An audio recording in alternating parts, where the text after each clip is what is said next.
Buenas tardes, compañeras, compañeros. Es un gusto, como todos los lunes, estar aquí en la transmisión de la Asamblea Semanal de la 4T en Cuauhtémoc. Nos acompañan nuestros queridos compañeros Eduardo Mondragón, Gil Xiu y el arquitecto Vargas. ¿Cómo es tu nombre? Ángel Vargas, se me olvidó su nombre. Vamos a pedirle a Ángel que nos haga favor de leer el pronunciamiento que cada semana hacemos y después Gil y Eduardo harán los comentarios de los temas más importantes que durante la semana se presentaron en la alcaldía. Adelante, Ángel. Gracias, maestro. Buenas tardes a todos. La oposición conservadora y su vocación violenta. Mientras el país entero y la Ciudad de México viven un proceso de transformación en todos los ámbitos de la vida pública y, en muchos casos, de los círculos personales y familiares, la derecha opositora al nuevo régimen reivindica lo peor de la especie humana, creyendo ingenuamente que una campaña de contraste como la que han emprendido les generará los adeptos suficientes para ganar la capital del país en el 2024. En nuestra ciudad, esa oposición está representada por alcaldes y alcaldesas que semana tras semana dan muestra de vilezas, deshonras indignas de los citadinos. En nuestra demarcación, ese grupo tiene una de sus principales representantes, la alcaldesa espuria Sandra Cuevas. En Miguel Hidalgo, por ejemplo, su enlace es Mauricio Tabe y en Álvaro Obregón es la alcaldesa Lía Limón. Estos exponentes de la derecha conservadora de la ciudad tienen rasgos ideológicos en común muy evidentes. Sin problema, se les puede catalogar de elitistas, discriminadores y corruptos. Sin embargo, diversos eventos de los últimos días han permitido observar un rasgo que comparten como individuos, pero también como grupo político. Se trata del uso constante e impune de la violencia, tanto de su forma verbal como física. Fueron dos eventos los que evidenciaron la vocación violenta de la derecha citadina, tanto de sus dirigentes como la de sus simpatizantes. El primer caso fue de las reacciones que se generó en el multitudinario concierto del Grupo Firme en el Zócalo de la ciudad, en el que redes sociales como Twitter no se dieron abasto a la gran cantidad de descalificaciones racistas, clasistas e incitaciones al uso de la violencia en contra de los asistentes a dicho evento. El otro caso fue el intento de homicidio en contra de un funcionario público, cometido por el papá del alcalde Mauricio Tabe en la colonia Escandón, derivado de la clausura de su restaurante. Estos episodios son un retrato de la idiosincrasia de las élites de la ciudad y de quienes aspiran a formar parte de ella, y ambos acontecimientos coinciden en punto: el uso de la violencia para reivindicar su propia noción de lo justo, lo cual disfraza la pretensión por defender un status quo. Es tal su convicción sobre el uso de la violencia como medio para lograr sus fines que, por ejemplo, Sandra Cuevas justificó el intento de homicidio comentado a Tabe en Twitter. Estamos contigo y con tu padre. Entiendo por qué actuó así. No podemos pasar desapercibido el hecho de que la alcaldesa de nuestra demarcación en tan solo un año ha sumado varios casos de violencia física, como la que ejerció en contra de dos policías y que por poco le cuesta el cargo. También es posible encontrar en Internet una vasta cantidad de videos en las que la prepotencia y altanería que la caracteriza, violencia verbal y física a quienes no coinciden con ella.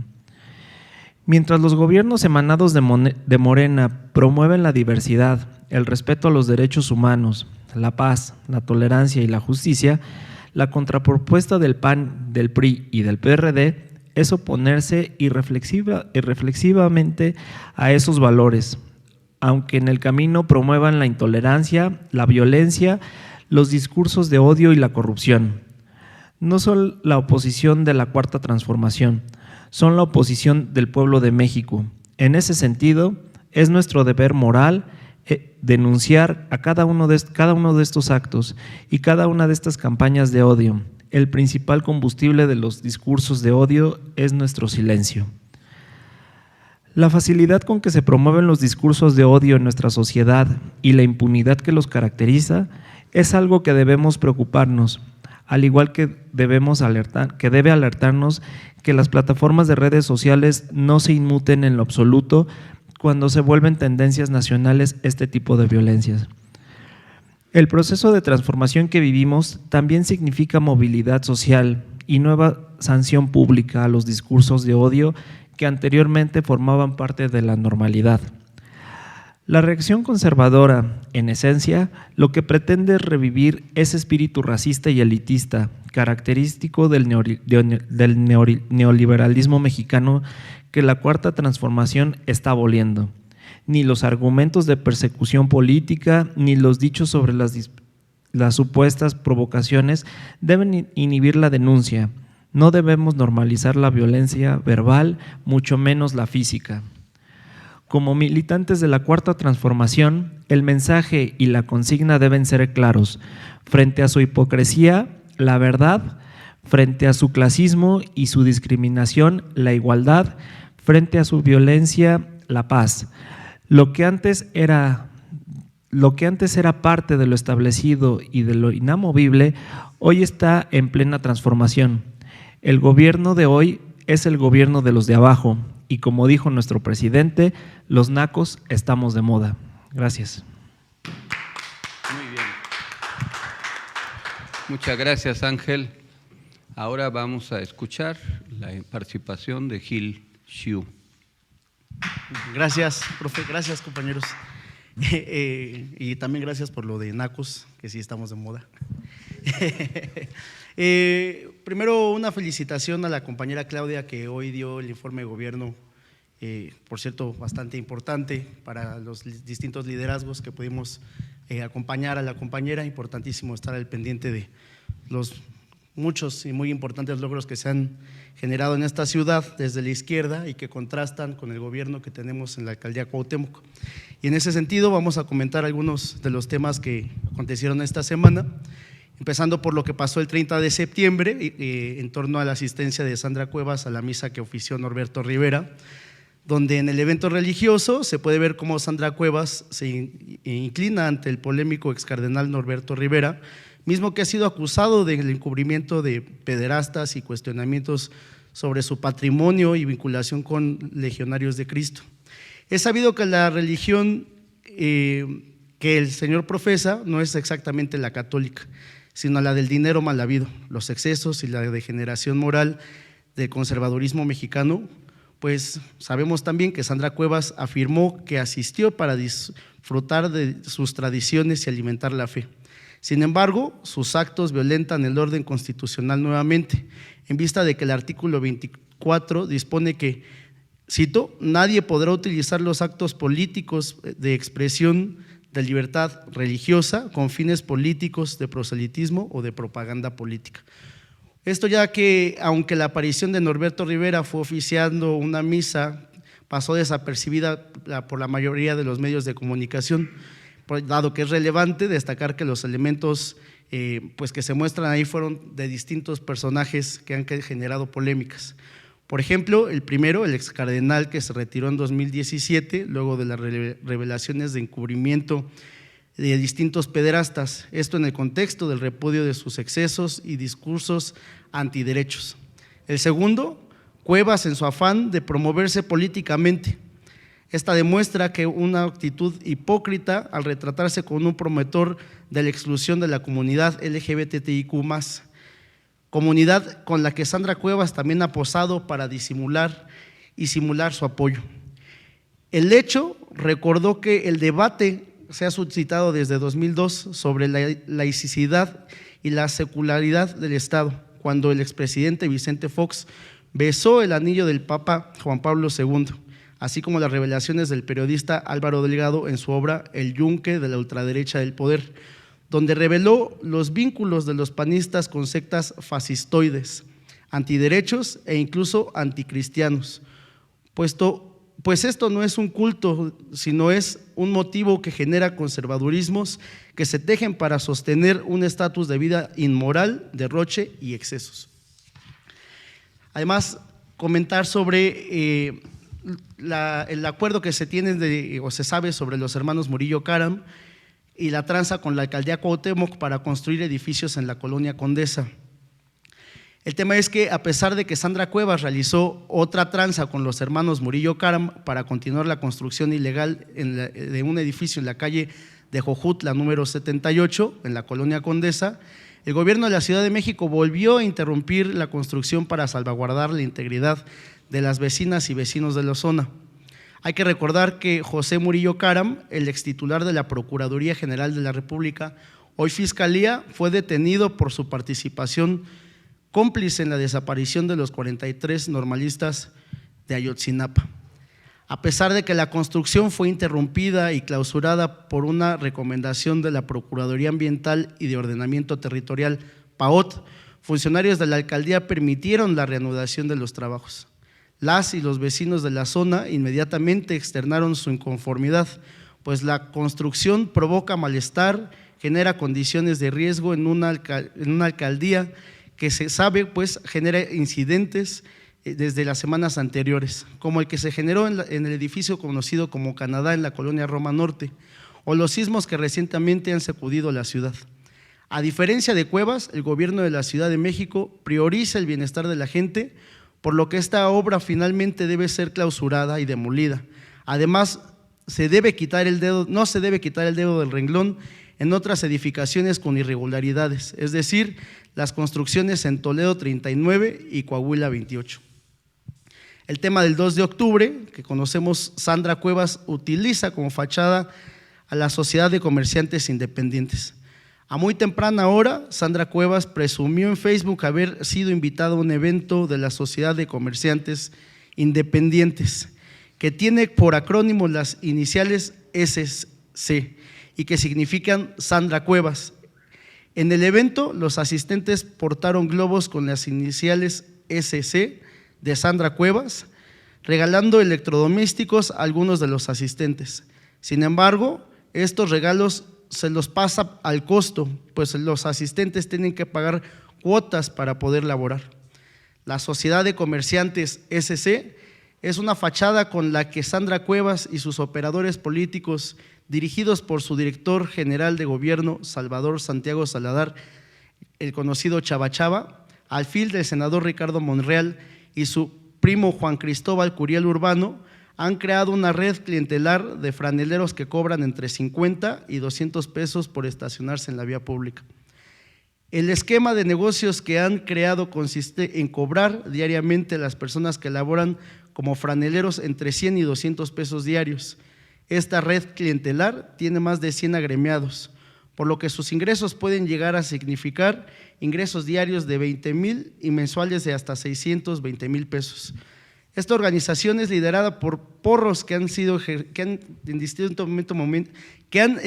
en distinto momento distintas prácticas violentas contra los locatarios comerciantes de los mercados públicos. En los últimos meses hemos podido constatar cómo la cantidad de denuncias públicas han incrementado, en particular en lo referente a las extorsiones, chantajes y presiones por sumarse a grupos clientelares vinculados con Sandra Cuevas y su familia. Estamos frente a una organización criminal hecha de este gobierno de la alcaldía Cuauhtémoc. Gracias, Gil. Ahora vamos a escuchar el mensaje de nuestro compañero Eduardo Calderón, perdón. Es que mi inconsciente no le gusta ese apellido, por eso le puse Mondragón, pero se apellida Calderón. Bueno, un defecto cualquiera lo tiene. Muchas gracias, profesor. Muchas gracias a todos. Y lo primero es que mencionaste una fecha importante, 2 de octubre, y 2 de octubre, compañeros, no se olvida. Y pasamos a los temas. Dice, aliancistas del PRIAN-RD o el Pacto de Impunidad. El Instituto de Verificación Administrativa, INVEA, suspendió las actividades del restaurante Don Erraqui, propiedad del padre de Mauricio Tabe, y del cual el alcalde de Miguel Hidalgo es socio. Tabe ha estado inmerso en las críticas por las irregularidades en previos de construcción y ha estado solapando el escándalo del cartel inmobiliario de Benito Juárez, así como cada uno de los horrores cometidos de Sandra Cuevas. Esta semana le tocó cobrar favores y así pudo consolidar el pacto de impunidad, ya que su padre, Daniel Tabe, intentó asesinar a un servidor público del INVEA.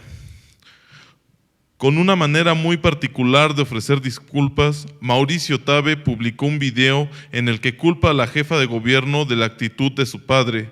Sandra Cuevas no desaprovechó la oportunidad de posicionarse y justificó el intento homicida nuevamente con la supuesta persecución política. La alianza PRIAN-RD está sellada con actos de prepotencia, abusos de autoridad, elitismo, clasismo, racismo, robo, crimen e impunidad. La indecencia con la que se conducen respecto a la ciudadanía es el vivo reflejo de una oposición violenta, carente de proyecto político, ideas y valores. Por ejemplo, Sandra Cuevas fue sancionada por golpear y privar de la libertad a policías. Lía Limón es investigada por haber privado de la libertad y torturado a un vecino de la alcaldía Álvaro Obregón. Christian von Roerich sometió a un vecino de 61 años en un parque para golpearlo e incluso amenazar de muerte. La lista de incidencias y crímenes continúa y se actualiza semana con semana. El vulgar acto cometido contra un servidor público, la justificación del hecho y el intento de victimizarse son graves ofensas a la ciudadanía, al servicio público y a la normalidad democrática de México. El intento de homicidio desató una discusión nacional en la que la ciudadanía, opinadores locales y nacionales exhibieron el odio, clasismo, racismo e incluso señalaron la actitud polarizante que viene desde la oposición y no del gobierno. La oposición de México carece de ideología política, por lo que no es un asunto de buscar generar una agenda de derechas o izquierdas, o lo que discuten, sino de cómo gestionar corruptelas, salir impunes y mantener privilegios en razón de clase, raza y género. Por ello es que más que opositores al gobierno, son opositores de México. El gobierno de México y el de la Ciudad de México, en cambio, tienen como ejes rectores la ética y la vocación de servicio, con el principal objetivo de construir bienestar para todas y todos. El presidente y la jefa de gobierno han sido muy claros y contundentes en señalar que el centro del debate político son los privilegios y la corrupción. Por ello, el 15 de septiembre, en la ceremonia del grito de independencia, el presidente gritó: «Muera el racismo y muera el clasismo». El pueblo de México, reunido en el Zócalo capitalino y desde sus hogares, manifestó fuerte y claro el repudio generalizado contra esos antivalores. La siguiente que tenemos es: Cuevas derrocha presupuesto de mercados públicos. Sandra Cuevas presumió desde sus redes sociales un concierto de la Sonora Dinamita por el 59 aniversario del Mercado San Cosme. Sin embargo, usuarios de Twitter denunciaron que el evento fue realizado principalmente para colaboradores de la alcaldesa y le reconocieron que en lugar de gastar en eventos superficiales, invierte en la recuperación del mercado, el cual sufrió graves afectaciones luego de un incendio. A pesar de que durante la semana hubo manifestaciones cívicas de comerciantes y locatarios de diferentes mercados públicos, Sandra Cuevas, con total indiferencia y frivolidad, realizó un evento para sí misma y sus allegados, extorsionadores y golpeadores. La inconformidad de la comunidad de los 39 mercados públicos es consecuencia de la opacidad con la que Sandra Cuevas maladministra los ingresos autogenerados de la demarcación, en particular de estacionamientos y baños de los mercados públicos. Ella afirma que esos recursos financian el presupuesto del programa Apapachando los Mercados. Sin embargo, quedan muchas dudas del destino final de esos recursos. Además, sobre los eventos de espectáculos para la población, la jefa de gobierno Claudia Sheinbaum Pardo dio un ejemplo de gestión social el domingo 25 de septiembre con la presentación de Grupo Firme, pues esta agrupación no cobró por sus servicios ni requirió regalías. El gobierno de la Ciudad de México gastó tan solo 2.5 millones de pesos en temas de seguridad para 280,000 personas, es decir, que el evento costó 8 pesos por persona. Y la última nota que tenemos es baños de mercados públicos, otra suciedad de cuevas. Saúl Doroteo Neri, concejal de la alcaldía Cuauhtémoc, denunció que Sandra Cuevas se ha dedicado a desviar recursos y detalló el esquema con el que se ha apropiado de los ingresos autogenerados de los sanitarios de los mercados públicos. En 6 meses, la alcaldía reportó que un mercado por concepto de cobros sanitarios había recaudado 20,000 pesos, cuando en promedio los ocupan 500 personas por día, donde cada persona paga 5 pesos, es decir, recaudan diariamente 2,500 pesos, por lo que al mes se tendría que haber un reporte de cuando menos 75,000 pesos. ¿A dónde irán a parar los otros 50,000 pesos? Durante la semana 1 de los principales temas de la alcaldía fue la suma de manifestaciones de locatarios y comerciantes de mercados públicos que denunciaron el robo de los ingresos de baños. Una cartulina de una comerciante explica brevemente la situación. Sandra Cuevas roba lo autogenerado de los mercados. Los comerciantes y locatarios del mercado público 60, Tepito, Ropa y Telas Granaditas, ubicado en Eje 1 Norte y Aztecas, Colonia Centro, fueron sorprendidos el día martes 27 de septiembre cuando 60 golpeadores de la alcaldía se apoderaron de los baños públicos, por lo que realizaron tomas de vialidades para protestar por ello y solicitaron al gobierno de la Ciudad de México que interviniera para que la alcaldía Cuauhtémoc devuelva el control de los baños públicos que con violencia y sin respetar un amparo fueron tomados. Cuevas argumenta que los ingresos autogenerados se dirigen hacia el presupuesto del programa Apapachando los Mercados. Sin embargo, lo dicho por comerciantes y concejales da mucho que pensar, ya que si mensualmente por mercado público se puede desviar 50,000 pesos, tan solo de esa corruptela podría obtener 1,950,000 pesos mensualmente de los 39 mercados públicos de la Cuauhtémoc. Orgullosa de su esquema de negocio sucio, durante la semana realizó diversas publicaciones, incluso fijó en su Twitter el día 29 de noviembre la fotografía de un baño público recién remodelado que derivó en una autofelicitación por su excelente trabajo. Es todo, compañeros. Gracias, Eduardo Calderón. Queremos extender una felicitación a la jefa de gobierno de la Ciudad de México, Claudia Sheinbaum, con motivo de la presentación pública el día de hoy en el Auditorio Nacional de su 4º informe de actividades. En él se hizo un recuento de la gran cantidad de obras e iniciativas que el gobierno de la ciudad ha desarrollado en beneficio de los capitalinos. Estamos enterados que la jefa de gobierno va a recorrer las 16 alcaldías para presentar ante los vecinos de cada demarcación su respectivo informe en el ámbito territorial correspondiente. Por eso queremos invitar a todas y a todos ustedes a que el próximo jueves 6 de octubre, a partir de las 4 de la tarde, en la explanada del Monumento a la Revolución, se puedan congregar para asistir y escuchar de viva voz el informe de la jefa de gobierno de la Alcaldía Cuauhtémoc, que puedan ustedes conocer directamente lo que se ha venido haciendo y también lo que se va a hacer durante todavía los 2 años restantes de su mandato. Ojalá nos puedan acompañar, inviten a sus amigos, familiares, vecinos, conocidos, para que puedan escuchar este informe. Les reitero la invitación, es el próximo jueves 6 de octubre a partir de las 4 de la tarde en la explanada del Monumento a la Revolución. Si desean, también pueden llevar a sus mascotas porque es un evento al aire libre. Muchas gracias y buenas tardes.